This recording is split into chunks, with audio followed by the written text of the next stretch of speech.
Good evening. Can you hear me? Hey, good evening, Fred. Good evening, everyone. Yes, I can hear you. Good evening. Evening, everyone.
Yeah, that's a big mug.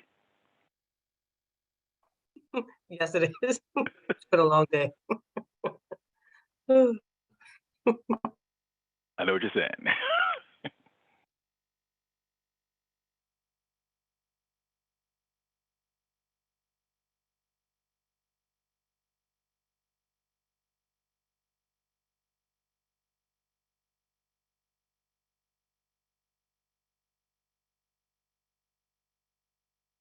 All right, we're going to allow a couple of more minutes because I see people still coming on. So we're just going to allow a couple more minutes and then we'll convene.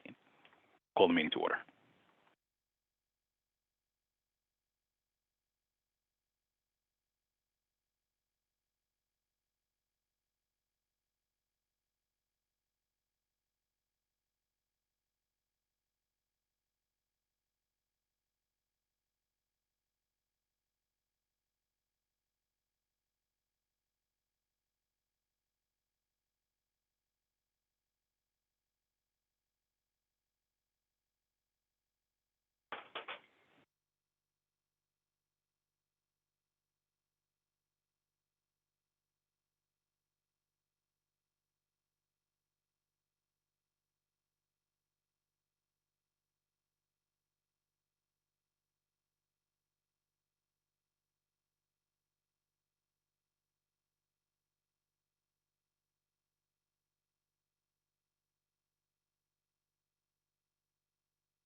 Mia, do we have any members of the committee who advised they weren't going to be able to make it this evening?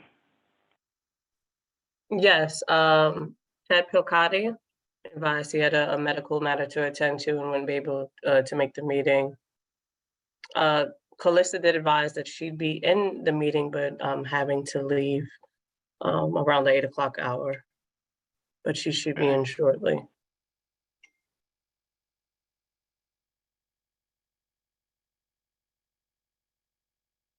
All right, we'll need 3 affidavits from Mr. Bilcotti for his absence this evening.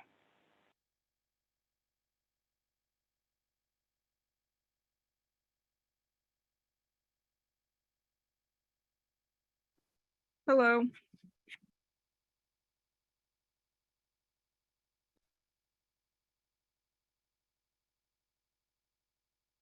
Hi, Calista, how you doing?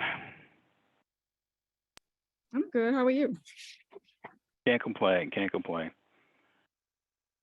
I looked up and I saw. Is that a chipmunk or a hamster? Neither. It's a quokka. It's a marsupial creature from Robbins Island off the coast of Australia, and they're known for their selfies. Or at least That was my they next like guess, to take actually. selfies because they're always looking like they're smiling and happy. Oh, I hear that.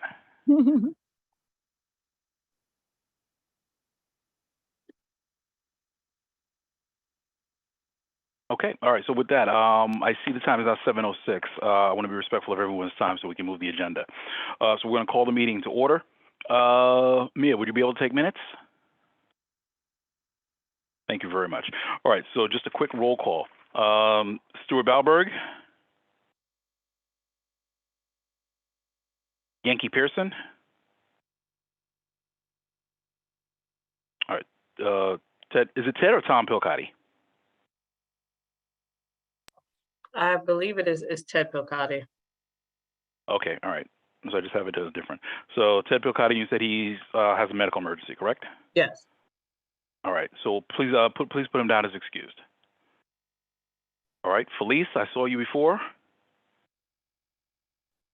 Paco, I saw you still here. Yeah, Oh, I'm there's here. Paco. All right. Cal, I see you as well. Valerie Fleming, is Valerie on?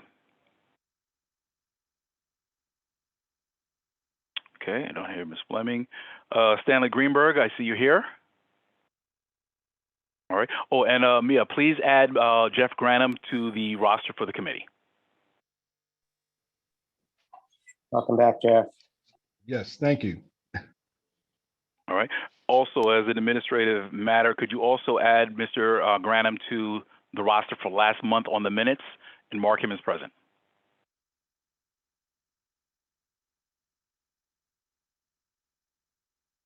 Okay, so that's 1, 2, 3, 4, I see 5 members. We have a quorum. All right, so I want to thank everyone for coming this evening, and I'm remiss. My name is Fred Baptiste, for those who are new here. I currently serve as the chair of Community Board 9. I'm serving as the ad hoc chair for this evening's meeting, as we have not yet appointed a chair for this committee. So I'm going to be serving as the chair for this month. Hopefully, we're going to be able to come to a decision in terms of getting you a permanent chair at some point soon. But for today, you have to deal with me. But that's okay. We're all friends here. All right. Okay. So we're going to waive the reading of the rules of conduct. I think we're all, there's nothing but friends and family here. Again, it's just a matter of we're here, a matter of respect. We're going to hear each other's viewpoints. We're going to allow everyone to speak. It's not necessarily that we agree at the end, but hopefully through our conversations, we'll come to solutions that are in the best interest of the district. All right. Also, please, Mia, could you also please note Kyrie Aline, member at large, also present for the board? All right. Are there any other board members who are present as well? I'm sorry, in case I missed you. Okay, I don't see any other board members. Ms. Fleming, is that you on the line? Do I see you? Yes. Good evening. Perfect. Good evening. All right. So please note Ms. Fleming is present as well. Okay. So we are going to move swiftly into the agenda. We're going to, this evening, we have a presentation. Do we have representatives from Transportation Alternatives with us this evening? Hello. It's me, John, and Jeffrey. Tom. Okay. Welcome to CB9, our Transportation Committee. Please, the floor is yours. Thank you so much. Let me get my screen. Oh, it says that the host disabled participant screen sharing. I just made you Perfect. co-host, so you should have the privilege now. Thank you so much. All right.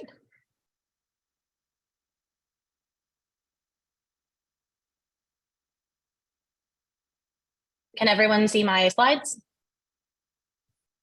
Perfect. Yes. Thank you. So hi, I'm Liz Denny. I'm one of the volunteer leaders for Flatbush Streets for People. We're a neighbor-led grassroots campaign for safer streets and better buses in Flatbush, East Flatbush, Midwood, and Kensington, and we get support from the Transportation Alternatives Brooklyn Activist Committee. Our all-volunteer group is formed around rising traffic violence and public transportation issues in our neighborhood.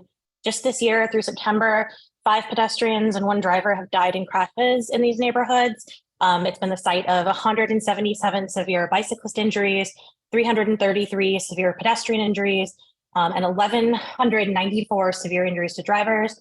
In the past 10 years, it's been the site of 11 bicyclists and 52 pedestrian deaths, at least 2,342 bicyclist injuries and 5,895 pedestrian injuries.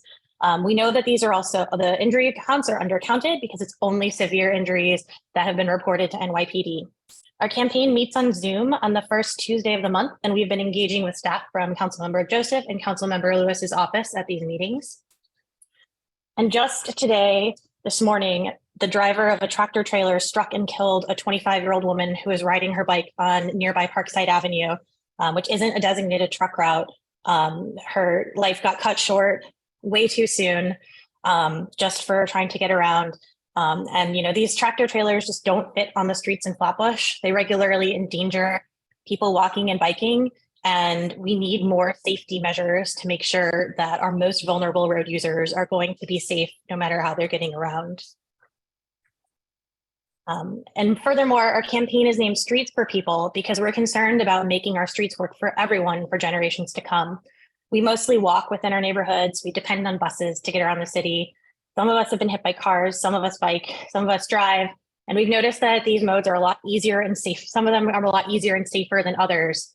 And so when we say streets for people, we mean that you shouldn't have to like zigzag when you're pushing a stroller across the street or worry about flooding near crosswalks that make it hard to safely get through an intersection by foot, or have to go around double parked cars or trucks that are unloading in spots that aren't safe for that when you're getting on or off the bus. And we just think it should be easy and safe to bike around and not have to weave in and out of busy car lanes. Community District 9 has, you know, yourself, you said, you know, maybe you're wondering why are we out, you know, why are we here at Community District 9 instead of just, you know, there's a lot of our campaign is focused a little bit more south. And there's certainly some overlap. Part of Flatbush is in your district. And there's also a lot of things that we're asking for that are connections between our neighborhood, our sections of the neighborhoods and CD9. But also there's, I think, a lot of overlap between our goals and CB9's goals. Our campaign and CB9 both share really deep concerns about street safety in the area. And these concerns show up a lot in the statements of community district needs. In the most recent one, CB9 had noted that of the 3 most pressing issues facing the street, the second one was infrastructure issues, leading off with dangerous streets. Streets for people means that streets are, you know, mean streets where people aren't afraid to cross them, not ones where constituents are literally afraid to cross the street. In fiscal year 2021, the #1 public safety need, interestingly, was about traffic violations and reckless driving. The board wanted NYPD to step up traffic enforcement and to say, quote, pedestrian safety is a priority. This came above crime prevention programs and gun violence. A perennial request, which came in at #2 overall, the operational requests in 2021 was about cleaning catch basins so that crosswalks don't flood, which is ultimately about making our streets usable for people who walk or push strollers or are in wheelchairs. And we've seen this evident frustration that this committee has had with the lack of traffic calming and the lack of enforcement around traffic violations. We share those frustrations. We've been having the same problems in the rest of the neighborhoods we're campaigning in. We're advocating for designing streets in ways where these problems don't happen in the first place, and we'll talk about this over the course of this presentation. So how do people get around Community District 9? According to NYC Department of Planning data, the majority of residents don't drive to commute, even though most streets prioritize moving personal cars. Residents who make above 150% of the poverty level are more than 12 times as likely to drive alone to work than those who are below the poverty level. Furthermore, 64% of households in Community District 9 don't even have access to a car. The majority of people are biking, walking, rolling around, taking transit. Oh. Well, this was supposed, I don't know why this slide didn't load here, but it was supposed to show some pictures of the Brooklyn bus routes and the Brooklyn bike routes. Mostly just, you know, for the bus side, we're noting that, you know, the subway, I'm sure you're all aware as you live in or around this district often, that, you know, the subway kind of gets you straight into Manhattan or maybe to downtown Brooklyn, but it's harder to make other connections within the borough and within our neighborhoods. And there's a lot of bus routes that make up those missed connections, and lots of people depend on them. And then also the Brooklyn bike routes.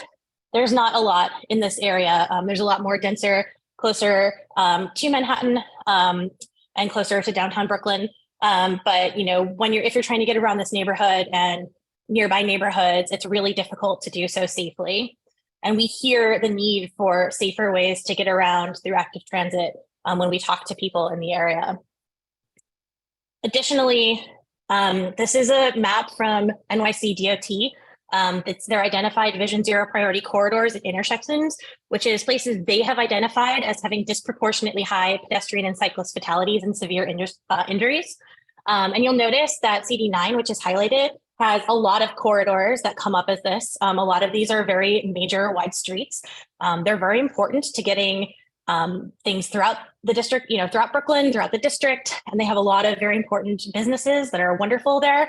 But these streets don't all work safely for everyone. And DOT themselves say that they need to be making them safer. And that's really what our goal is. It's to have safe and effective streets for everyone, pedestrians, bicyclists, buses, and drivers. We want, we believe that when streets are made so that everyone has a safe place to be, they're easier to navigate for everyone as well. I'm going to hand it off to Jeffrey so that he can talk more about our next section. Hi, I'm Jeffrey Thomas. I'm another volunteer with Flatbush Streets for People. And I fear that a lot of the notes I've been made for what to say on this slide are a little bit redundant with the horrific crash this morning. But I will say, I think whenever we talk to folks through bikes, everyone has either been in a crash themselves or knows someone who has been hit. It's no surprise the overwhelming majority of people who don't bike but tell us they'd like to bike cite safety as the biggest concern. If they didn't have to bike dangerously close to cars, they would love to get a bike to get around Brooklyn, New York. CD9 and nearby neighborhoods have very few protected bike lanes outside of Prospect Park and Eastern Parkway route. When we and DOT speak about protected lanes, what we mean is bikes that are physically separated from both the sidewalk for pedestrians and from car travel lanes. Sometimes this is adding a lane along a mall like Ocean Parkway. Other times it's done by flipping where the parking and the bike lane are so that parked cars provide a barrier between moving cars and bikes, like on Flatbush Avenue between Empire and Grand Army Plaza. Adding safe, protected, or parking protected bike lanes, which are the ones noted in green on this map, can make this mode of transportation more accessible to more people and protect the folks who are already there. Some specific pain points bicyclists we've spoken to have brought up within CD9 are the Lincoln Road connection to the park.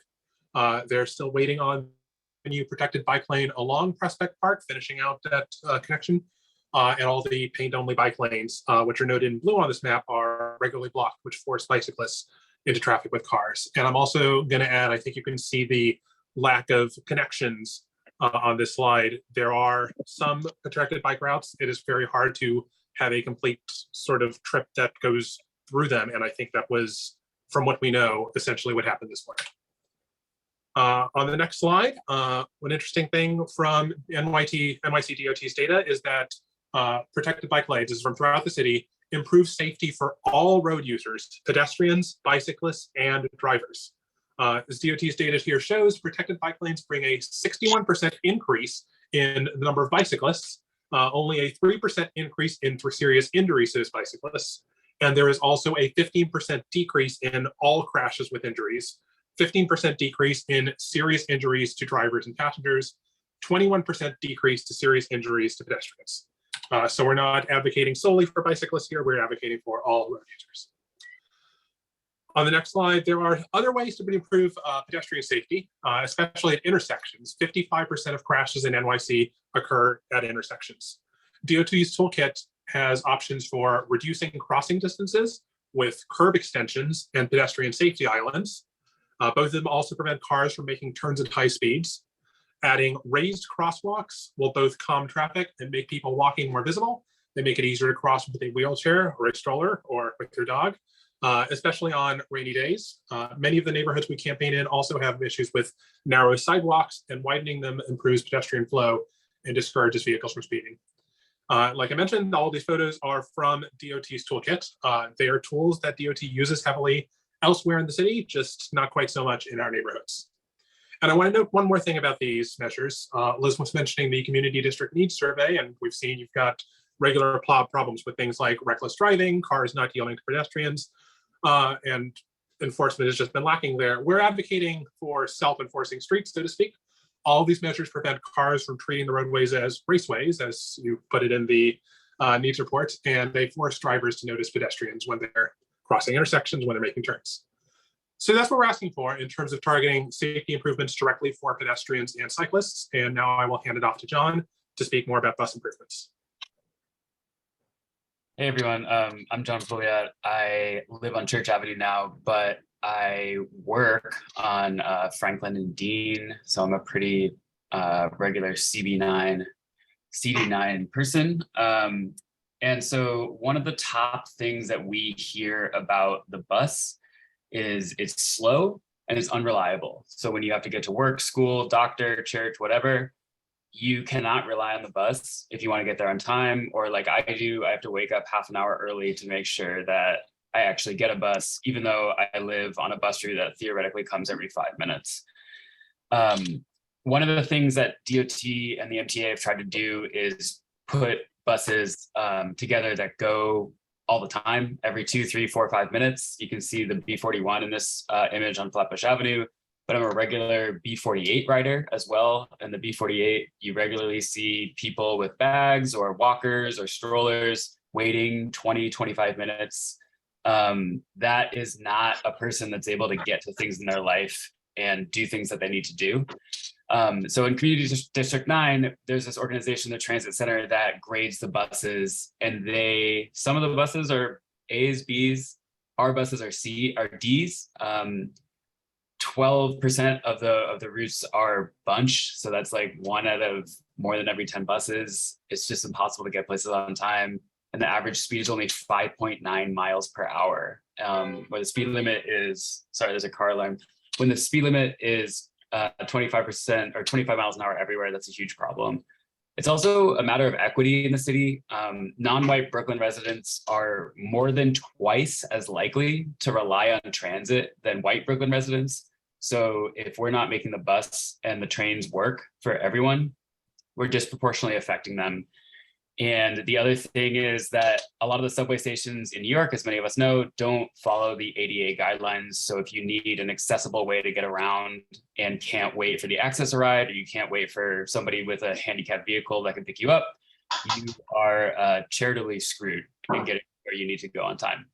So one thing that's interesting that we hear about a lot as well is you can still legally pick up and drop off people in bus lanes along the curb. Like that's legal. We have a lot of dollar cabs in our neighborhood, and that is not, nobody's saying that that's a problem. So I just want to nip that in the bud early. You can pick people up at the bus stop, especially in front of the subway or whatever. That's not a problem. But our slow and unreliable bus service is a huge disadvantage to people in our community, and it affects non-white residents a lot more. And that's a huge problem. So let's go to the next one. So this is a big one. Every time that we talk to community members about what they hate most about the street, it's double parking. And whether you drive, whether you walk, whether you bike, whether you do anything, double parked vehicles are a huge problem in New York. We all know it. And it is a huge problem when you're trying to deliver something, drop somebody off. We've all been in that situation. Those come up on surveys all the time. What we want to do is have DOT install more loading zones in our neighborhoods, and that's really, really good for small business. It's really good for all businesses, and it's also really good for our communities because you're able to pull into a spot to drop somebody off safely at the curb without having to kind of like navigate somebody on a bike and pull over and they open the car door and who knows who's where. So we're advocating for better street design so that these problems don't come up in the first place. You don't want to have a situation where we need millions of traffic cops enforcing every single small, sorry, there's a truck backing up on my street. We don't want every single traffic cop having to enforce tons of these millions and millions of double parking situations every single day. And this makes it faster and safer for everyone, community members, people delivering anything, and especially small business. It's really just common sense. So let's go to the next slide. And we actually presented this to a different committee at CB9, but it's worth noting 96% of transportation air pollution in New York comes from cars and trucks. And that's almost 30% of the total air pollution in New York, which is a huge number. It doesn't seem like necessarily a big deal. The air is definitely cleaner than it was in like the 1900s, but air pollution in New York causes asthma, low birth rate, respiratory disease, cardiovascular issues, and developmental delays. And in New York City right now, 1 in 10 children have asthma, which is a really, really high rate. And in South Crown Heights and Lefferts specifically, the rate of child asthma is actually higher than the Brooklyn average and higher than the city average overall. So it's not just a problem overall in New York, it's a problem right here, right now. And we believe pretty strongly and backed up by this data that if we can make the greener modes of transportation, biking, walking, taking the train, taking the bus, if we can make those actually work for people, more people want to do it. And the more people that do it, the cleaner our air will be and the fewer kids will have asthma. And I think that's like really a goal worth fighting for. So we can go to the next one, which is a big one. Safer streets are actually better for business. It was a question for a long time, and well-meaning people on both sides might have disagreed, but the data shows really, really clearly now that people walking and biking spend more money and they visit businesses actually more frequently. And I can attest to this on a bike. I have to drive cars quite a bit. I don't want to go to a lot of businesses where it's tough to drive a car, but when I'm on my bike, I'm popping in places, I'm popping in the next day. It's a lot easier to make spur of the moment decisions. And there's a lot of ways now, especially with the e-bike revolution, that we can actually transport bigger and better things on our bikes. So DOT has done a lot of, DOT and other organizations have done a lot of studies in New York, not just nationally. These are New York studies where we're talking about places in New York where we've added protected bike and bus lanes. And they show a significant boost in sales, especially retail stuff, and decreases in commercial vacancies. So businesses are being created, people are buying stuff, and it's directly related to street improvements that have happened in those areas. We've done it in Union Square, where they changed the situation so the bus can go faster. Retail sales are going up there. They've done it on Fordham Road in the Bronx. You can see a 71% increase in retail sales when they made the bus route work better on Fordham Road. That's a huge deal for a small business. And there's another DOT study where they did St. Nicholas in Amsterdam and Manhattan, which it's a unique hyper-local situation, DOT says, but the focus on protected bike lanes, they were upgraded to the bike lanes that were kind of protected by cars, like Jeffrey was saying. And at that area too, they outperform blocks where the bike lanes are not protected and not installed. So that's a huge deal. Like for business in our neighborhood and around New York, we can see directly that bike lanes and making this stuff safe for deliveristas, as well as just anybody else on a bike and walking around, can actually really increase business. And so one of the more interesting things that's happened near our neighborhoods, Vanderbilt Avenue, like business has been booming on Vanderbilt Avenue. I think we've all worked there or walked there on the open streets, hopefully, but Community District 9 doesn't have any open streets. And adding an open street is just like an amazing opportunity to kind of put some of this data that we're seeing and that we've been seeing for a long time into action. We can improve safety for everybody, which is really cool, especially for kids, like walking around those scooters. It looks really cool.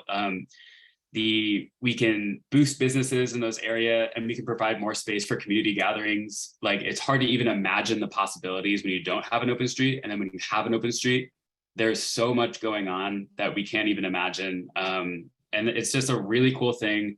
That's not just us saying it. This is backed up by official city data and data from a lot of other groups. So this is kind of what we think would be the more equitable solution, not just for the more resource neighborhoods in our city, but for everywhere else, and especially our neighborhood.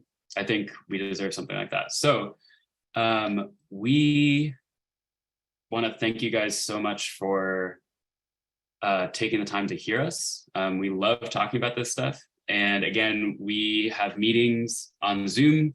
They're fun. We have staff and the council members coming out, and our website, email, and everything is here first Tuesday of the month, and email us for the Zoom link. But we really look forward to having a conversation and working together more. This is a really important set of issues, and I think we can do really great things. So thanks for having us, and appreciate you giving us the time tonight. And also, if there's any questions, we're happy to take them. Yeah, questions, sorry.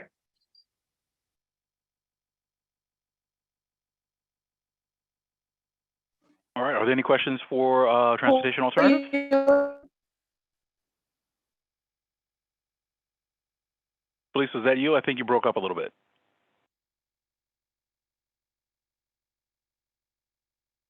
I'm sorry, I froze. Could you repeat that, please? No, they were just asking for questions. I was just thanking transportation alternatives for coming, but if you know, the floor is open if there are any questions for them in their presentation. Yes, could you please tell me what is the benefit of closing these streets? No one's talking about closing any streets. We're just talking about taking, making it safe for all the people who are already getting around the neighborhood, and making it easier for people to choose greener transportation modes. There's no one's planning on closing any streets. No one's advocating for closing any streets. That I'm not. If there's anything more specific about that, happy to address it. Okay. Okay, I So I'm see a hand hearing raised. all of these wonderful things that John has spoken of. I'm sorry, can I speak or? I'm No, sorry. go ahead. Finish your point. Hello? Absolutely, go ahead. Hi, vey. Hi, vey. Okay, you said go ahead. Okay, Yeah. hi, vey. I don't understand. Okay. You speak of these wonderful things that you have or are putting in place. This is nice and all, but we're not Europe. We're not in Europe. We're in New York City, and there are other things to put into account, like people that need access to their accessorides, businesses that needs to have drop off. When wintertime comes, what are we doing with these bikes? When it snows and rain, what are happening there? I understand that you want to make sure that the air is clean. I'm all for that. And with these bikes, if I may add, we need to have insurance on these people that are riding bikes. I say that to say this. One bike hit my car. He hit my car. Now, I said, I need to get your insurance because you hit my car. Who's responsible for that? We need to kind of revamp and do some things a little different to ensure that all of us are being treated fairly, okay? You spoke of buses. This is true. Buses are late, okay? I see it every morning. I have to leave 30 minutes early because of this congestion. And here we are paying for congestion pricing. We need to collaboratively get together and discuss how we can do things together and come up with some solutions. Okay. I'm not saying no to things, but I'm saying really take a look at what you're saying. Okay.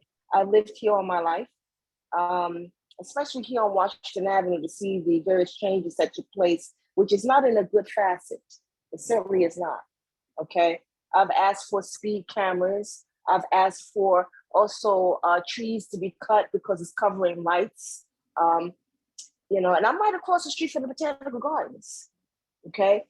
So I hear you, but let's really talk.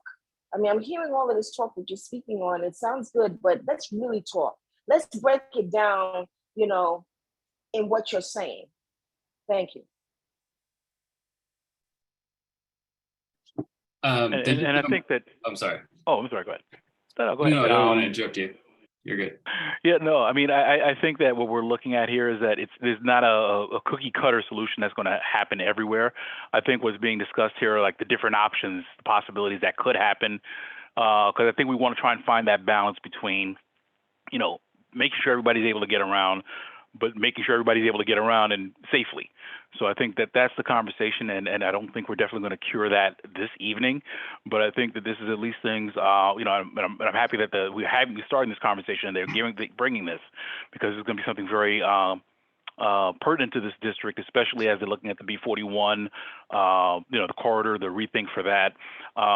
We've had, the chronic issues that you've mentioned, Ms. Robertson, with respect to that. So I think it's just a matter of just kind of putting out the toolkit in terms of us being able to think through, to your point, thinking through what really makes sense while accomplishing all those goals.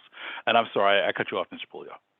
No, I cut you off because I just jumped in. So I'm sorry about that. And I want to agree. Just a reminder, we are volunteer advocates. We're not DOT. We're not going to come in and make changes. We are trying to be on the side of the ledger that says this community deserves better and we all deserve better.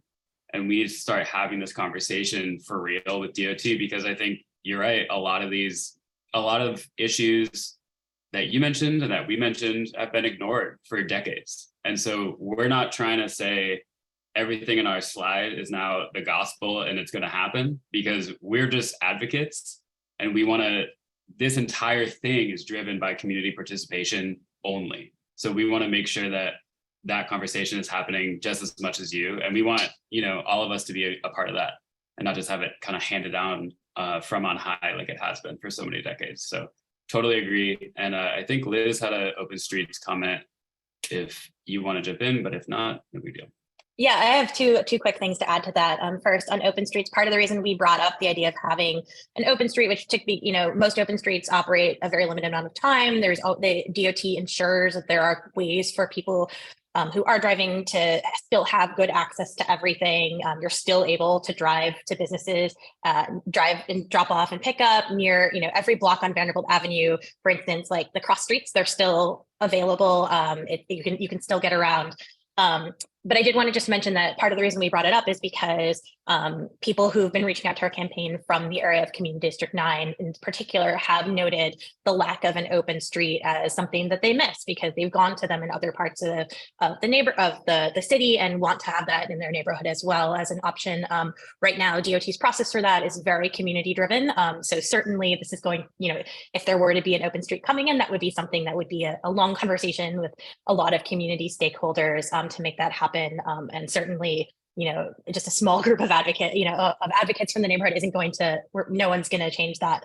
The other thing I was just going to mention is that part of the reason we're so concerned about ensuring that our streets are safe for everyone right now is because disproportionately pedestrians and bicyclists, what DOT calls vulnerable road users, are they know their designs haven't yet made it safe enough for these people. And they know that this is why people like this 25-year-old woman earlier today got killed on our streets, which, these are things that are preventable, and it'll help ensure the safety and health of our neighborhoods. Thank you. But we definitely hear these concerns. Just for time management.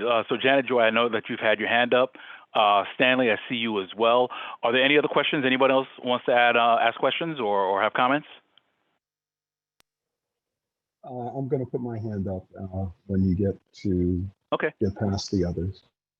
No problem. So it's a quick speaker list. So Ms. Joy, I have you. Mr. Greenberg, I have you. Jeff, I have you, and I'll throw myself on as well. And then we'll probably anybody else? I'm sorry? Callista. And Callista. Okay. So I had Jeff, Callista, and then I'll throw myself on there. All right, and then we're gonna end on that just because we want to make sure we move the agenda. I want to get everybody out in a reasonable time this evening. Ms. Joy, go ahead. You have the floor.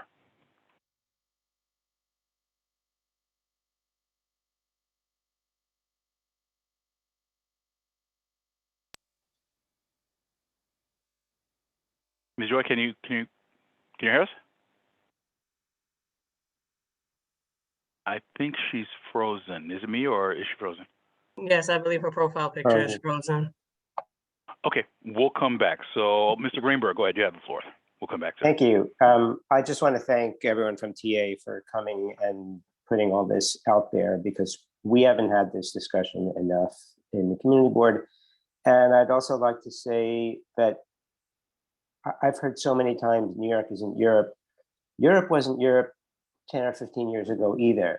Amsterdam was a car sewer. Paris last year was overrun by cars. It is no longer overrun by cars. It is now an open city for pedestrians and bicyclists and cars, and everybody is so much happier there. So I think we should discuss making New York like Europe. I'm ready for that discussion. Thank you. Okay, thank you, Mr. Greenberg. Okay, Mr. Granum, we have you next.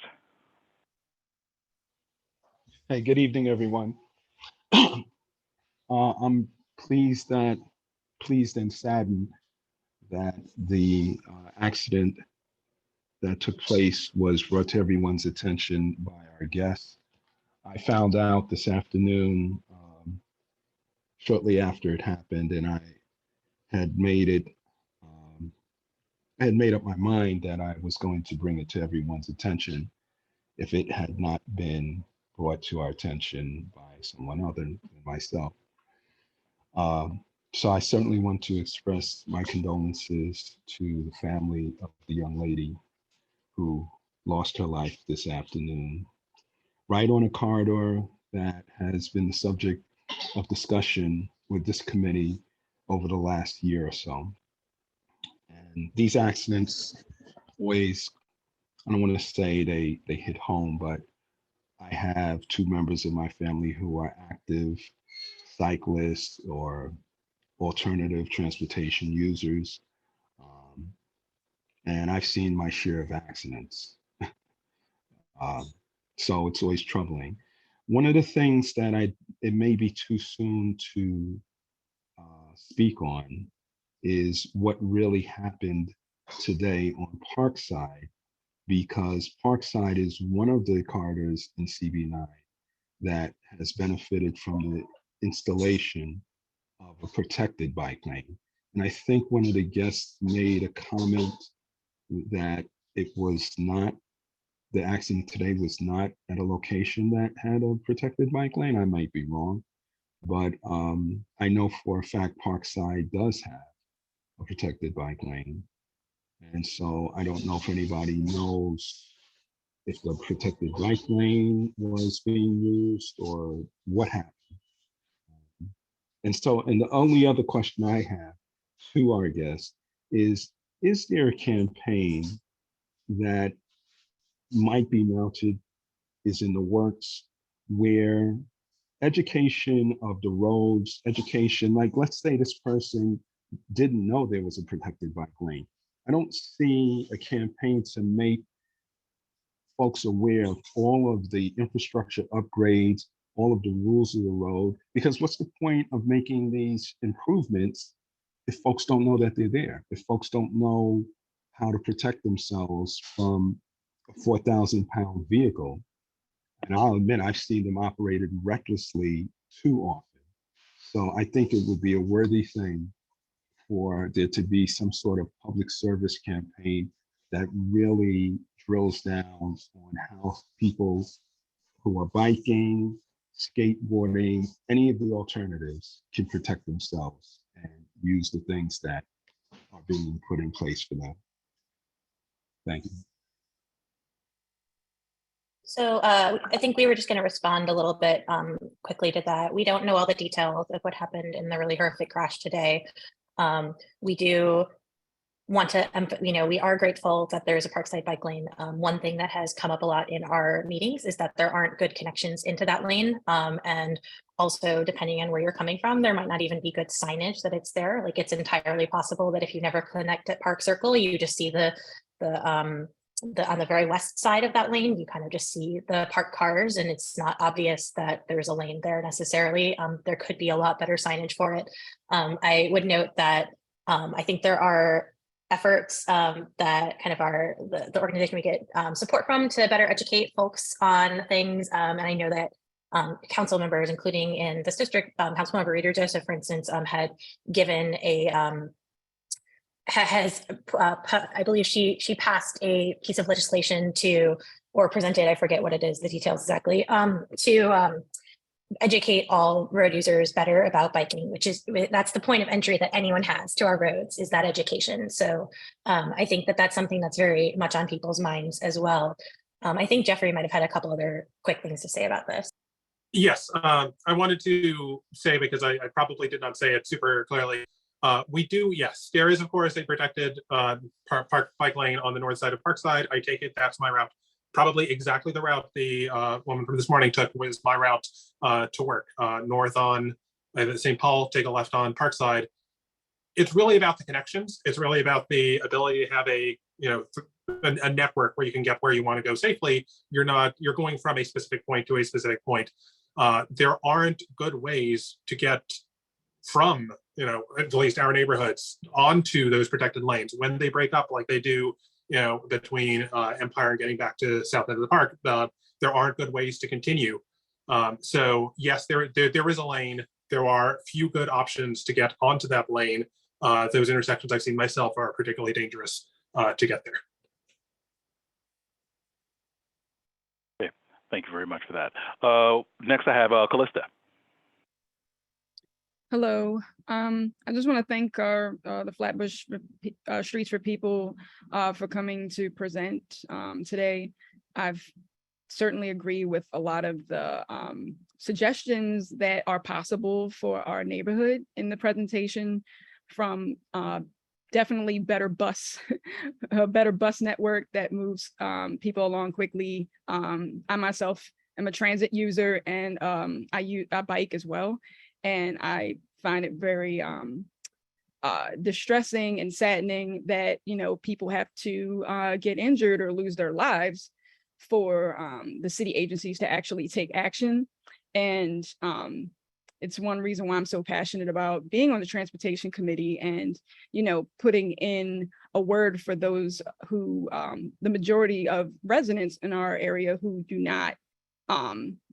don't own a car or who aren't able to attend these meetings. So I just want to express that I think it's really important that we have this conversation on a more regular basis in this committee. And I know before the pandemic, we had CB9 walks that we would do of the district. Fred, you yourself has attended a bike ride of the district that we did a few years ago, and also a walk. I think we did like 2 or 3 walks where we actually looked firsthand at the different needs that we have, whether it's infrastructure, whether it's safety needs in CB9. And we've discussed some of these things over and over again. And some, I think a couple of the previous chairs, like I forgot her name, Debbie and Carmen, have even sent letters of some of these concerns to DOT. But I feel like as a committee, we can have all these discussions here at this meeting as we want, but it also takes proaction on our part to actually witness what's going on. Like, yeah, we have our everyday commutes, we have our everyday experiences individually as car drivers, as bike riders, as transit users, but we also need to go out there as a committee when we can to look and experience what our neighbors are going through. And I think that would be a good first step. And I didn't have any luck getting our previous chair to organize a walk for our committee, but I hope that whoever the new chair is will be open to it so that we can, be able to witness firsthand, observe, and also really bring it up to DOT how much we need these safety improvements. Thank you. No, thank you for that. And I think to those points as well, I think those are all activities that I think were very insightful. One of the things that the district office is working on is trying to get the status of, there were a number of questions that we've had outstanding. So they've been communicating with DOT. I think we've gotten some hits back, but we're still trying to compile that information. But to the point that you made, Callista, that it may be worth refreshing some of the information we have to see if there have been any changes, any improvements, or to see if there's still things that have been hanging on that we probably should be pushing as a committee and as a board as well. So, I think it's worth a conversation about whether we do another walk or whether we do another bike ride through. I have a bike now, so I'm okay with that. But if it's worth refreshing some of that information to really understand what the challenges and issues are in the district. I see Jonathan Lindenbaum. We had cut off. Hold on. All right, Jonathan, I will see you very quickly. Felice, we spoke already. I want to cut it off. If we can keep it short, we'll allow you to speak as well, okay? Jonathan Linden? Hi, can you hear me? Yes, Lindenbaum, I'm sorry. Don't worry about it. Listen, thanks for giving me the time. I know you guys we were running out of time, so I'll keep it very short. But I just want to thank TA for the presentation. I live on Flatbush Avenue. Every time I want to bike to the protected lane on Parkside or the one on Prospect Park, I take my life in my hands because there's no connection once you get past the park. I've biked, where the person got killed dozens of times, like I can't even count, and it's kind of chilling to know that someone can die doing what you do pretty routinely. So I appreciate I appreciate that we're going to, look into what we can do to make that situation better. And then just about, bus riders, the number of people who ride the bus in this district is staggering, and we don't give them enough. They're taking cars off the road by riding the bus. We should be doing them a favor in response and giving them the best bus ride we can. And instead, the B41 gets blocked all the time. So, yeah, that's pretty much all I have to say. Thanks so much, and have a good evening. Okay, thank you. All right. Okay, Felice, we'll go with you. I had myself on the list, but we'll leave it off on you, Felice. Go ahead. Hi, Fred. This is Hector. Couple of questions. The first one is this presentation going to be routed for the committee members? So, because I joined late, so I want to see what the exact proposal is. I don't know what it is. Well, it's not a proposal. It was a presentation by TA. Oh, I'm sorry. Go ahead. I was gonna say, we don't have a specific proposal. We're just pushing to try to get DOT to come up with those proposals to make it safe for everyone. We can certainly email the board a copy of our slides as well for so that you have it. Yeah, so I would like that. The second thing is, I'm a former board member, and we've been talking about this for forever. And I think one of the things that's always gets missed in this whole thing about the bikes all over the place. I'm a bike rider, I'm a driver as well. But the problem here, the fundamental problem that no one seems to ever want to address is the fact that, you know what, we have bikers on the street that are getting killed. And the reason why they're getting killed is because they're not abiding by the traffic rule. A lot of them are not abiding by the traffic rules. And then all of a sudden, we all become reactive and we all want to create all these bike lanes all over the place, but no one is providing the education to these bikers to obey the traffic rules. I'm a driver, like I said. I'm also a biker, and I have seen these bikers and parents with children on their bikes transporting their kids in the wrong direction of the traffic. This is where fatalities happen. And I don't think that DOT or any other organization in this city has an answer or even a plan on how to really stop this from happening. I think we're throwing bike lanes everywhere, and we're not really focusing on the fundamentals of how to make these safe for people. I mean, if we have bike lane protection, most of them don't even use it. They are weaving into traffic. Every single time I drive, I see it. And you know what? I'm going to start documenting that to use it as an example so that people can see, hey, you know what? It's not always necessarily the driver's fault. It is a lack of education and understanding from the bikers what the rules are and how they need to really be navigating these streets. I can guarantee you that if anybody really pays attention to this, the fatalities are going to drop. And so I'm looking forward to see what is it that you're going to share with those of us who came on late on this call to see exactly what really is the core of your presentation today. Thank you. Hi, so I just want to address specifically you had about bike lanes. One of the things that we had noted is that DOT's own data specifically shows that when protected bike lanes are added, there is a decrease in dangerous crashes and a decrease in severe injuries and fatalities for all road users. This improves the safety of cyclists, of pedestrians, of people driving. And also in my vast experiences, walking, driving, biking across, taking the bus, I've noticed that when there are protected lanes, people are much more likely to use them and use them. They're clear. People use them much more, and it's a lot more orderly. It's a lot easier to predict where everyone is. When there aren't protected lanes, it's very difficult. Sometimes people, I'm a painfully rule-abiding person, sometimes to my detriment. And, sometimes you get put in a weird situation where all you can do is technically wrong so that you avoid getting hit. And I think that this is just something that, DOT is aware of, and that's why their own data says this, and that's why they share this information in slides that they present about bike lane projects they're working on. And I think our goal is to make it more orderly and easier for all users. And when we go to neighborhoods where there are more things, more street infrastructure things, it is easier to, it does seem like it works better and more clearly for everyone. And we just want to make sure that happens here too. And like I said, we're not proposing anything super specific.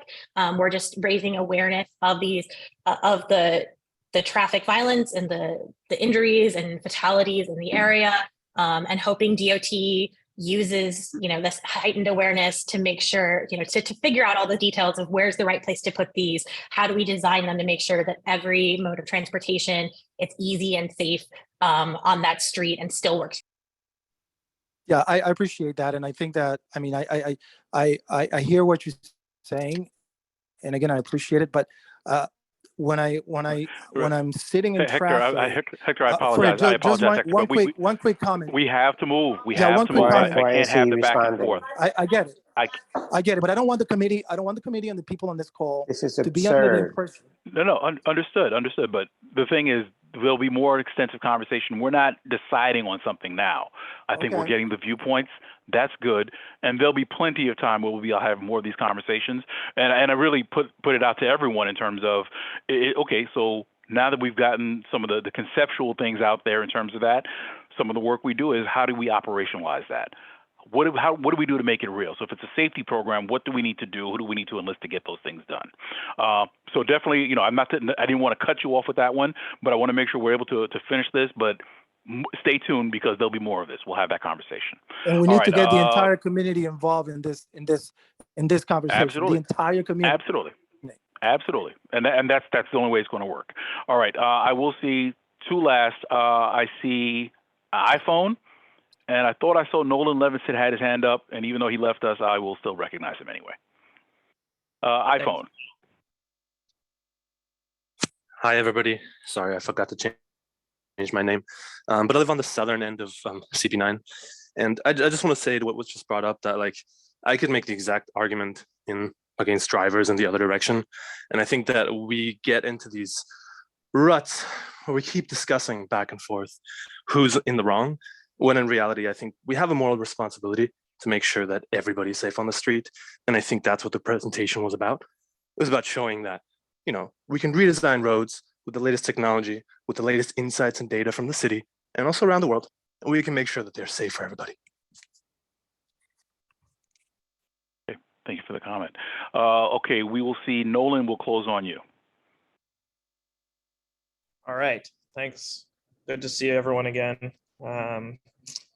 Yeah, I just wanted to, I'm just echoing a lot of things. I just wanted to add a little bit about what was, just said, about cyclist behavior and the data basically does not support that at all. So when we're having these conversations, I realize that there's a lot of anecdotal perception, right? Like I ride bikes, I see cyclists do all kinds of crazy things. No one's denying that, but that's not really what's driving a lot of the fatalities that we're seeing, and DOT's own data bears that out. So I just want to keep in mind that, we really, when we're having this community conversation, we're looking at the information that's available to us and not just like, oh, I happened to be on this street one day and saw this one thing. Like it's not very representative, and we should be thinking about this holistically. So thanks for your time. Good to see you, Fred. Good to see you too, Nolan. Okay, all right, so we're going to conclude on that. I want to thank everyone. Ms. Fleming, you got a quick one? Yes, this is really, really quick. Really quick. I wanted to say that we might need to look at the bigger picture because we still have only X amount of miles of roadage, but we have a lot of things that are introduced that are sharing the roads. It's not just buses and the slowness of the buses and the cars and the bikes. We have the scooters, the wheelchairs, the e-bikes, the trucks and the delivery trucks, the Amazons. So I'm not sure what the year of your data may be, but I'm concerned about while you keep saying DOT data, I need it to be broken down a little bit more at your next visit if you're able to come back about what are the road conditions, what time of day, night, when did these accidents happen so that we could look at even though we might be changing the format or the platform of how traffic flows, what about certain things that trigger some of the things that happen? So I think that as we introduce more things that are sharing the same amount of road space, what are we doing to address the bigger picture and the different factors that also come into play? Thank you. Okay, thank you. Okay, so again, I think to the point where, I think that, we've gotten a little bit more information. I think there's definitely going to have to be a number of other conversations that happen. And I think that one of the things that we can, one of the insights we get out of this is that, we can't think of it in a single mode. We can't just talk about bikes. We can't just talk about cars. We can't just talk about buses. It's something that we have to, we can't just talk about double parked cars. We can't just talk about, deliveries.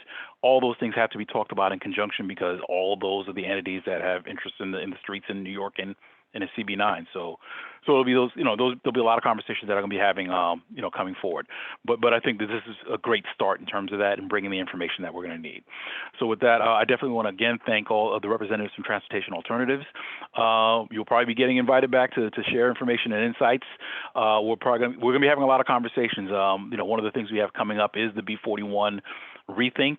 From the meeting we had with DOT, I think what was encouraging is that they were saying is as they're at the very beginning, there's nothing decided. So we really have an opportunity here to kind of weigh in to see what kind of changes we want to see that make the impact, that get those kinds of things that we just talked about, and implement those on that Flatbush Avenue corridor. So thanks again, and we'll definitely be in touch. And you can always pop in. Always feel free to pop in. Okay, we're going to move on in the agenda to item 3 for committee updates. So, Mia, I'm not sure if you have anything. I had mentioned earlier that one of the things, the takeaways from last meeting was that we were trying to get a refresh in terms of there's a number of things that, initiatives and projects that we've had in flight between trying to get, an accurate count in terms of how many speed hump applications we have, what's going on, what's the status. I know that there have been questions about speed cameras. They've been proliferating. I think we want to get an understanding of what is the purpose they're serving. Is it a money revenue thing? Is it a safety thing? Are they doing them in lieu of speed humps in certain locations? Just to kind of understand what that rollout looks like so that way we understand how it impacts transportation in the district. So we're trying to get that additional information as well. Mia, did you have anything or did you get any responses so far from DOT? No, we're pending answers for a few different things, inclusive. I know Felice brought up Washington for the improvement from Empire to Eastern Parkway.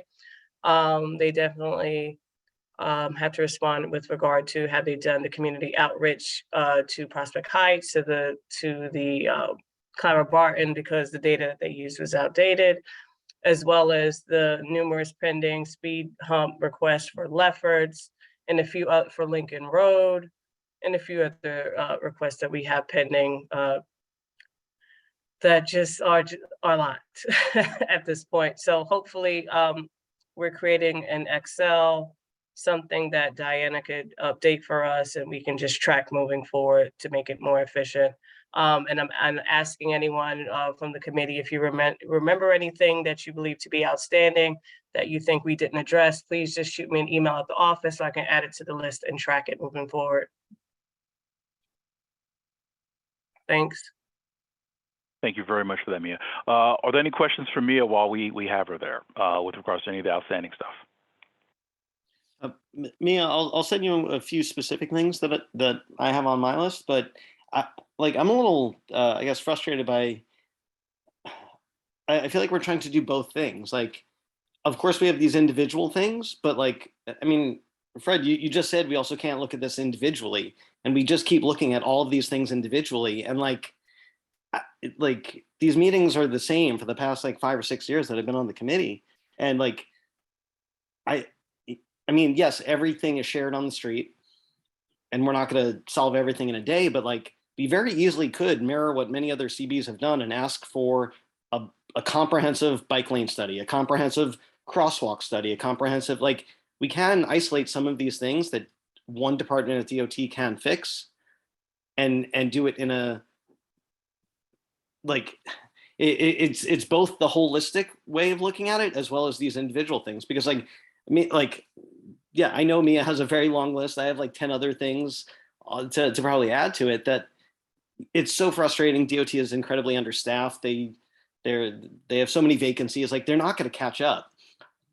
But people are dying. Like, this woman today is terrible. But like, I mean, Fred, the bike ride we did was 5 years ago, and like, CB9 hasn't had a single bike lane added in, I think, since Empire Boulevard. Franklin Avenue was not even a sharrow. It was just a wide parking lane. So like, I get that we need to keep doing all these individual things, and I know, you know, we have a great district office staff and great leaders within the CB and great council members now. So I know they'll push on the individual things, but I feel like we do also have to do the bigger picture of, yeah, just the bike lane thing, just the pedestrian thing, because otherwise I feel like we're just going to have this conversation that I, at least just speaking for myself, I find really frustrating. Like, I came into this committee before I have kids, and I have 2 that I'm biking to school every day, and it's terrifying. And the person who said parents are biking their kids like going the wrong way, it's like, yeah, because there's not a bike lane to go on. It's safer to go on the sidewalk. I'll go on the sidewalk with the kid if I have to, but this endless delay, I feel like we need to press the individual things, but I would respectfully disagree with saying we can't just talk about one thing. Like, we can just talk about bikes. Do a comprehensive study on bikes in CB9, because there's been nothing. Do a comprehensive study on pedestrian safety or something like that. Like, everything goes hand in hand, but they have different departments at DOT. There is a bike group. There is a pedestrian safety group. There's a sidewalk management group that just can look at all the broken sidewalk that like property owners aren't fixing. Like, it is isolated there. So I don't see why we can't also isolate the vulnerable road users in our discussions as well. Nope, point taken, point taken. All right, we're going to get a quick speakers list, and then I want to move on. And actually, I want you to put a pin in that as well, because that kind of goes into item number Roman numeral 4. Yeah, so because I do want to discuss in terms of what some of the goals for the committee might be for this year. So if it is a comprehensive plan, that is something we can discuss in terms of, is that one of the priorities that we want to do? But put a pin in that one. We'll get to that in 1 second. I just want to cover some of the other comments. All right, so in terms of a list, I will take, well, hold on. Mr. Goldsmith, I will take you first, because I think we cut you off the last time. I didn't get to recognize you. Then Mr. Almanor, and then Nolan. Hi, thanks so much. My name's Andrew. I'm not sure if this is an appropriate time to discuss it, so tell me if it's not, and I'll stop talking. It actually, to the point about pressing on individual items, it's an individual item, but I live on Union between Bedford and Franklin. The street, we've been trying to get a speed hump on our block for about 5 years now. We have the support of the community board. Y'all sent us a letter about 3.5 years ago supporting that. And I've kind of got the runaround from DOT. They've told me it's been rejected because the community board rejected it, which is untrue. I've been told it's rejected for other reasons. I've been told it's accepted. And I talked to somebody from Councilperson Hudson's office. They said to talk to you guys. So I could use some help pushing the DOT to get the speed bump installed for reasons I can go into. It's people go blazing down our street. We'd like to slow them down. I don't think you say no more. I think we absolutely understand with that. So if I could ask, just check with Mia, make sure your application is on the list, because we're trying to get that follow up. And unfortunately, it's a common issue in the district. They're notoriously tough to, it's a notoriously long time to get these things done. And DOT is not exactly responsive about when they're going to do it, if they even do it. Yeah, no, I was here. If you can add that, we can make sure we make the with the DOT representative, and I asked for a time frame, and they said they shrugged their shoulders. But I'll email them. Yeah, that's all right. But we'll try and get the follow up for you. Thank you so much. I appreciate it. Absolutely. Mr. Almanor. Yes, I want to say good evening to everyone. Pleasure to get a chance to drop by. And my concern was dealing with, I don't know if the committees are also taking the idea of the congestion on Parkside Avenue and Flatbush. I wanted to know, is this part of the committee's list of activity for the year?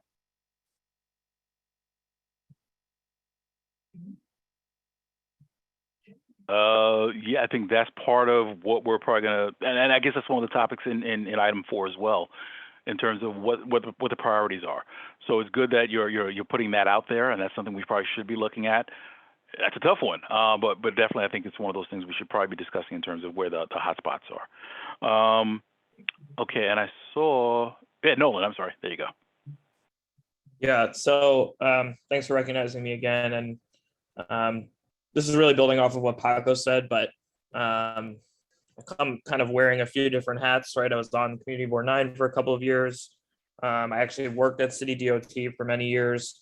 And a lot of the momentum and including even some of the smaller things like the speed bumps and other issues stems from a long history of this community board being very challenging with DOT, to be totally frank, right? So it's obvious that things are changing here, but from my perspective, when I worked there, like places that were more friendly to the things that DOT was proposing got more stuff, right? So even if you don't necessarily agree with every proposal, if you're willing to work collaboratively, rather than being sort of a wall, which just historically has been the case when it comes to transportation issues in CB9.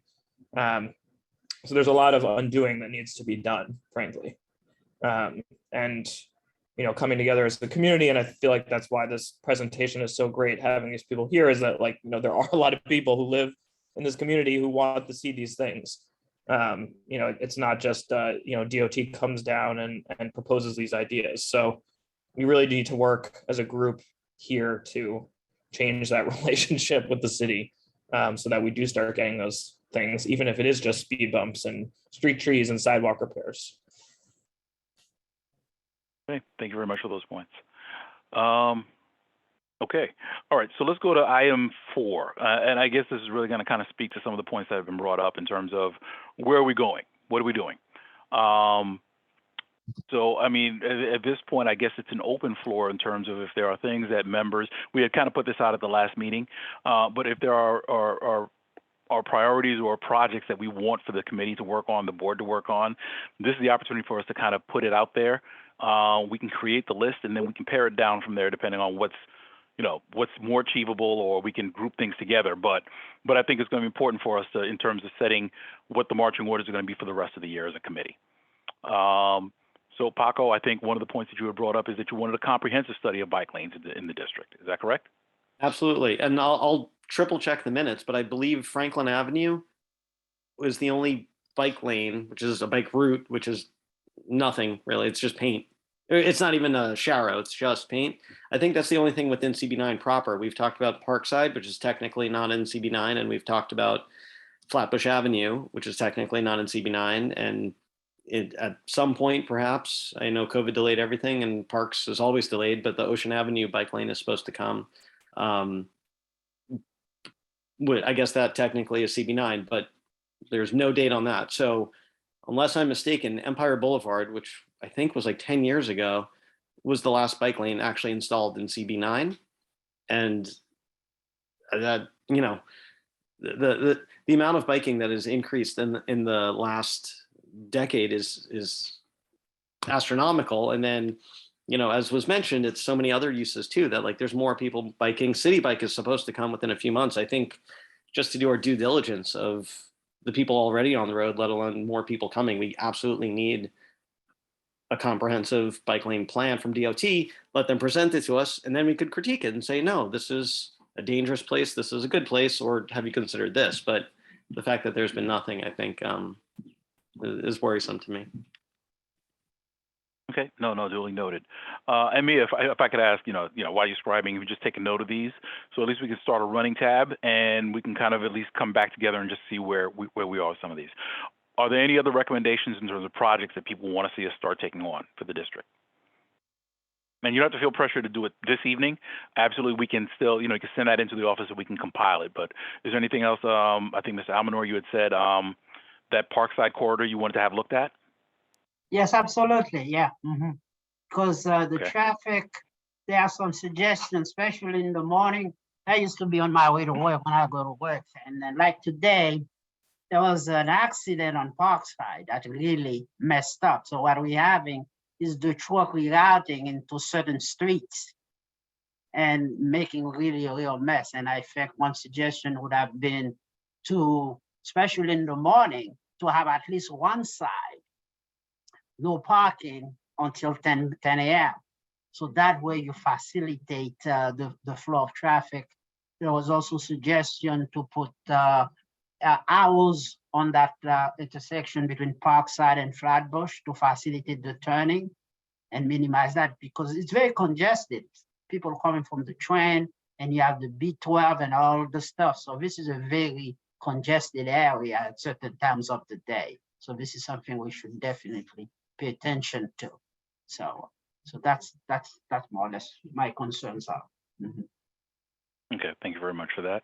Are there any other suggestions, recommendations, anything else that people wanted to see? Yeah, I've got one. Oh, sorry. Yes, sir. You have the floor. Me or I don't know. It Oh, sounded I'm like two sorry. of us. You go Okay, ahead. Jeff, we're going to go with you, and then Jonathan and Mr. Lindenbaum will come back to you. Okay. Okay. So this is probably not the type of suggestion that you were looking for, but I feel it's important nonetheless, and it was brought up last year. I feel that the members of this committee have a responsibility to not just tout their tenure in the community as the reason why we're experts qualified to sit on transportation. And I think that the only way that we could achieve any degree of expertise that makes us better than the average neighbor is if we start diligently seeking information, not just from Brooklyn, not just from New York, but across this country and across the world. And this was brought up before. Now, how we go about doing that is the trick, because I know everybody's busy. But I feel that we have to seek out information and share it. Right? I've been an advocate for this. I know Callista does it. There are articles out there, and some of them are difficult reads. Right? There were comments about Europe. I've read some of the things that are going on in Europe. And yes, they won't be easy to implement here, but like it or not, they're coming. And unless we become knowledgeable, then we're wasting an opportunity to shape it so that it works for us. So that's my suggestion. I don't know how it can be implemented, but whatever you read, let's talk about it. If you can share it, unfortunately, we don't have the chat, so it's not even like we could drop a link in the chat and say, hey, check this article out. But maybe the chair can implement a way where we can exchange information, and collectively, this committee will just rise to the responsibility of being experts in transportation rather than, retreating to our own silos of having lived in the neighborhood for 40 years, having been a driver, being 60, being a cyclist, you understand what I'm saying. We're experts at too narrow a thing to claim to be experts on transportation, right? We need to broaden our knowledge. That's all I have to say. No, absolutely fair. I think it's one of those things. I think it's a point well taken. I think the question there is about how do we grow capacity. We probably we don't use the chats here, but I think alternatively what we've been doing for most of the district, or for most of the committees, is telling people send it to the district office. Because one of the things that I want to happen as well is that the district office really becomes a repository of that kind of stuff, where we're able to keep that. We can make sure it gets disseminated amongst the community, but at the same time, we also have it. So if there's anybody else who just happens to have an interest, they can always come. They can look at, we can send resources and things of that nature as well. So I would think just to start off, just to get a start on that, when we find those things, to please make sure we share. You can share it amongst the committee, share it with the district office. We can maintain those. And as we get, more sophisticated in our knowledge and, as we expand the knowledge set, we can figure out how to better handle that, I think. Okay. All right. I see Mr. Lindenbaum. Thank you. Yeah, I just had two things. So to be able to say both of them, I'll keep them pretty quick. One is that the Brooklyn bus redesign is slowly moving forward. So I guess I'd like to see the community board start thinking about like what it would like to get out of the redesign in terms of, because there's going to be changes to stop placement, elimination of stops that are too close together. I was riding the B49 this weekend and was kind of baffled to see it stop 4 times in 5 blocks between like, I think it was Montgomery and Eastern. So it's just, stuff like that. I think getting a clear idea of what we want to see as that process moves very slowly forward. And then the other thing is I've been so it was my understanding that PLG was going to be like an area for city bike expansion around the same time as Sunnyside. And now Sunnyside has city bikes and we don't. And it's, it kind of ruins the trip timing if I have to walk to the dock by the parade grounds or on I think Sullivan Street, just to the north of Empire.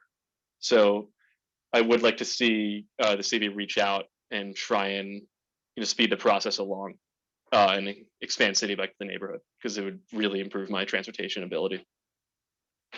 That's all I got. No, thank you for those. Let's take the second one first. Mia, would we be able to reach out to find out where City Bike is with that in terms, because I know we were supposed to get them. I guess the pandemic had slowed a lot of stuff down. Is it possible, can we get something from them in terms of a time frame or if there's anything they're doing? Yeah, I'll reach out to Diana to determine a time frame for the installation and the specific locations. Perfect. Thank you so much for that. And going back to the other point, your point about the B41, and I think that's one of those things we really need to add as a priority, because this is really an opportunity we don't often get as a board and as a committee or as a district. This is normally DOT comes to us and tells us what they're doing, and maybe around the edges they'll say, okay, we can make some modifications if they're in the mood. This is one of those times where they really are still kind of at ground level. So we have an opportunity to kind of really learn about this and have some say so. So one of the things I would want to do is, I think that maybe we as a committee, as a board, we should think about having a town hall to get people to come in and have this conversation, to make sure that the city understands that we're going to be a partner in this. We're definitely invested in this because this affects us directly. But I think we want to move on that very quickly in terms of making sure we work with DOT on that. So that'll probably be one of the things, unless there's an objection by the committee, I want to definitely bring that up to the board level. And we'll probably see about coordinating some kind of a town hall function where we can actually come and ask the questions that need to be asked and start putting things in their minds in terms of things that we would want to see out of this. Does that make sense for everyone? Okay. All right. Thank you very much for that. Thank you. Okay, great. Okay. All right. So listen, and this is not the end of the conversation. If after we hang up, you figure out, oh, I should have said that, guess what? It's not too late. Any suggestions or recommendations, please send those to Mia, so that way we can kind of compile those. We'll make sure we get it back out to the group so we can look at those and kind of establish that as kind of the priorities we want to do as a committee for this year. Paco, I see you had your hand up. What was that? Oh, you're on mute, Paco. Sorry about that. Not sure if this would be a separate thing or related to the B41, but I know at the B41 meeting or last committee meeting, forgot the person's name, but someone from MTA specifically mentioned Lincoln Road between Flatbush and Ocean as like a ongoing problem spot because of all the bus layovers and the train. And I think he had said, like, if anyone wants to work on something here, let us know. I mean, I agree with what you just said, Fred, that like we should be at the beginning stages of everything and really look at whatever does happen to Flatbush, that they're not just looking at Flatbush, but like every side street as it crosses there. And maybe they're going to do that anyway. But I would say Lincoln Road between Ocean and Flatbush is like such a core area within CB9 that almost feels like a separate project that could be a committee focus.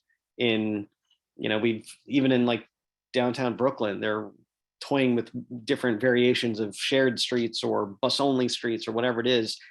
I don't know what the solution is, but I know it's constantly a mess there. So I wonder if either we tack that on to the existing B41 or Flatbush Avenue study, or we make it a separate thing. But it feels like one of the more priority streets, I'd say, within CB9.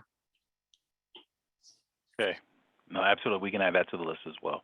And just because we're, this is a safe space and I want to share, I think one of the issues, and I think somebody had mentioned it even during the presentation when we were talking about, somebody had made a comment about the dollar vans the dollar vans seem to move up and down the streets. I'm really wondering if this is not possibly even time to ask for a rethink about even how transportation modes go. Not saying get rid of all the big buses, but I mean, if we go smaller, where they're able to more easily navigate, Flatbush and some of the streets, and especially some of the tighter corridors, it really leaves an opportunity for the bigger buses to do what they need to do in terms of people with, who need access, or if it's packages or whatever else. But it might speed the corridor a little bit as well if we go smaller. I just throw that out there as a conversation. Perhaps it's something we can ask DOT to look at.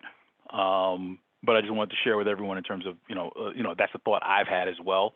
And just encouraging everyone, we can think outside of the box. I think to the point that's been brought up about what Europe is doing, or what places, what other places are doing, we can think about that, because there are a lot of other places in the world where they don't have these huge buses like this.